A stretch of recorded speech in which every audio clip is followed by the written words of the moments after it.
Hello and welcome to Ula Tea Leaf Readings. My name is Lenor and tonight I'm going to be reading your tea leaves. This is a horoscope for Gemini. If Gemini is your solar, lunar, ascendant / rising sign, then this is a message for you. All right, let's get started. So, Gemini, we have the Six of Wands, which has everything to do with swiftness. Okay, and we're just going to go ahead and take a look and see what's going on. What is all this electric energy? It just seems like a powerful burst of passion. That's what I think of, right? But maybe it is a quickening. Now, immediately I'm seeing we have a person riding a horse. You can see here's the horse, here's the body, and the head, of course. And then a horse, of course. And then we have a person sitting atop the horse here with their arm up. And it reminds you of something like the rodeo, or they're just riding into battle or something, right? And so I feel like there is this real sense of just going head on, right? No time to sit and wait and think about it and toil and go back and forth and all this. No, you're following your intuition. You're going right down that path, whatever it is. You just know. Okay? Sometimes it's like that, right? Now,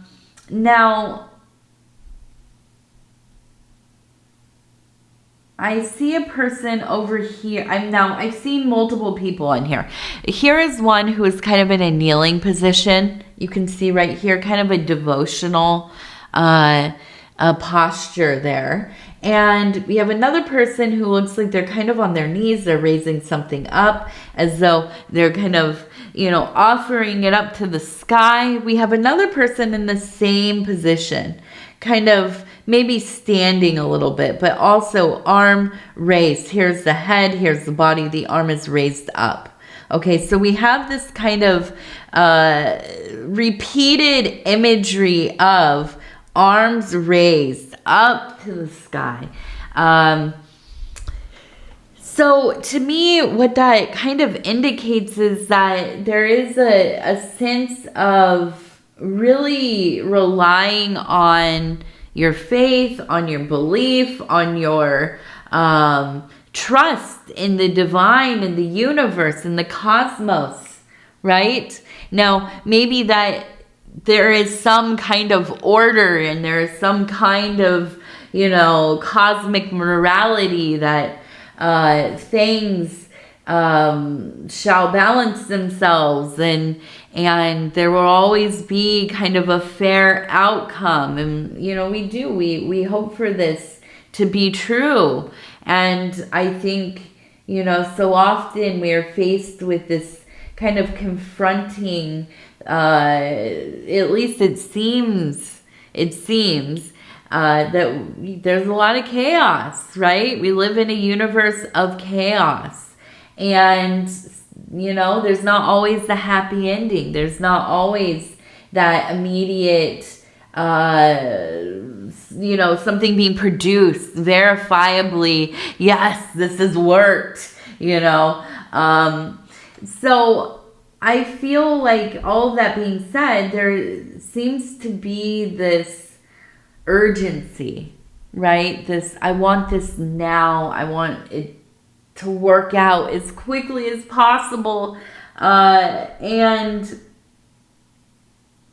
I feel like there is a lesson, an ordeal, possibly, hopefully not, but maybe just a lesson. And so much of it feels like patience, right? Here's what we know about our interior worlds, right? Where we do kind of send those prayers, where we do spend that time kind of contemplating and working things out and and talking to, you know, or whatever it is that you call it, your guardian angel, your daemon, your higher self, your muse, your god, goddess, whatever you like to kind of identify that thing as. It all kind of moves on its own time, right? And there's no promise of things working out quickly.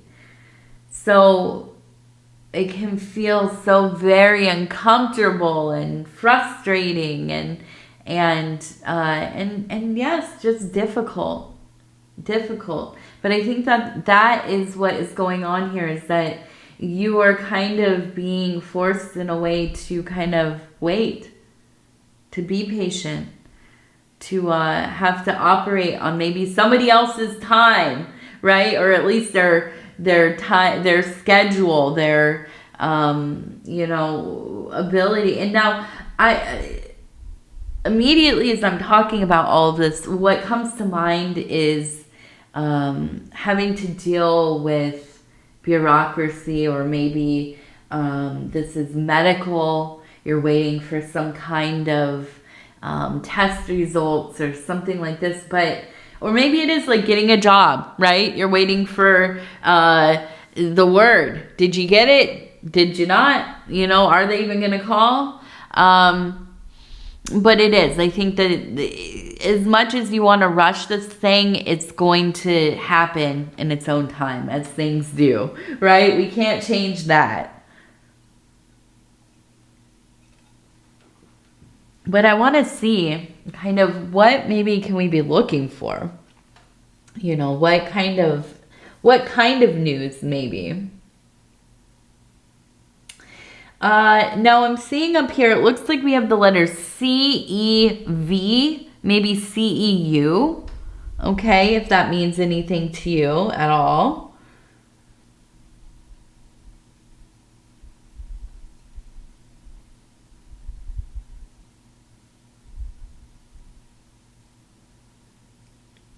Now, we also have the letters, it looks like L-E-A, possibly. Maybe like Leah.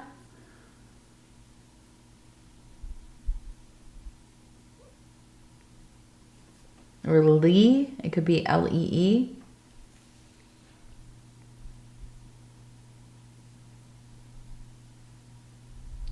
We have a fox. We have two. One, two. Maybe a fox and a wolf or a coyote. We have two tricksters. Two naughty tricksters.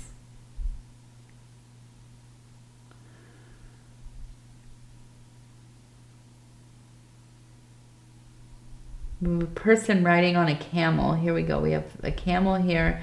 We have a person here. Here's the head. Kind of a very elemental looking person. We have a heart.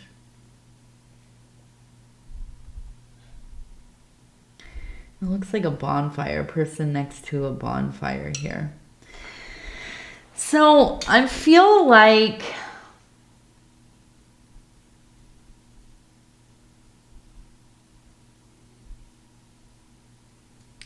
we have the kind of wilderness motif. We have the coyote, we have the fox, we have a person traveling by camel across some arid place. We have kind of an energy of the night side, the lunar side, and I think a pull towards, well, we have the person next to the bonfire. So kind of a pull towards, I feel like going out on your own a little bit, maybe taking a weekend or a couple days, or maybe even just an evening and afternoon to really do some kind of soul searching. I feel like you are somebody who is maybe prone to visions, very potent dreams. I see the coyote and the fox, and they're both very much aligned with spirit guides, right? These are definitely animals that kind of show up guiding us into these maybe surreal or strange places.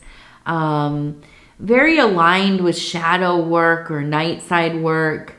Sometimes can be quite tricky, can almost feel a little bit brash or uncaring, maybe even cruel a little bit, but this is all part of the process, all part of the process of processing, of integration. And I can feel you maybe just really, it's almost like things have just, it hasn't clicked into place recently. Like you feel like you're just trying everything. Like you're, you know, if you've ever been stuck in the snow or wet sand or something like that with your car, and the wheels are spinning and spinning and you're trying to get some traction, but you just can't get it to move, and it's digging the hole deeper, and you're just, you almost feel defeated. You know, you almost just feel like, I'm going to give up. This is ridiculous. Nothing is working out. And yet, here come these kind of wily, silly, trickstery, maybe a little naughty, these energies into your life, leading you out further into the wilderness where, yes, you might feel quite alone, but this is where you might need to be to receive those spiritual downloads. I know that you're looking for those answers. At least a little bit of a tip. Give me a little bit of a hint, right? But it's there. It's within. The answers are there. You have them. You know them. You've been there. You've seen them. You carry them with you. Now it's about accessing them. And here's where you become kind of the magician, kind of the oracle, kind of the detective, the scholar, decoding your own signs, symbols, synchronicities that are revealing themselves to you. So make sure that you have a little notebook or a piece of paper. I like to use legal pads. I don't know. They're happy, I guess. But yeah, taking notes about what you're seeing, what you're feeling, what are the impressions. And you will start to see that there are patterns, motifs and tropes and archetypes that are repeating themselves. And I think this is where you're being led. This is important, this self-analysis. Now you might say, I have no background in this, Lenor. I'm just here to hear about, the lottery, lucky numbers. Am I going to fall in love? This is where the key is. This is what gets those doorways open. So I feel like where you want things to go so quickly, it's about learning to pump the brakes a little bit. Drive slow. Take it easy. Notice what's going on around you. Because there will be an opportunity here coming up. And I do see the universe really working alongside you to get you to where you want to go. But it is going to take some communing with self. It's going to take listening to those spirit guides, following them into those unknown places. Now we also have a heart.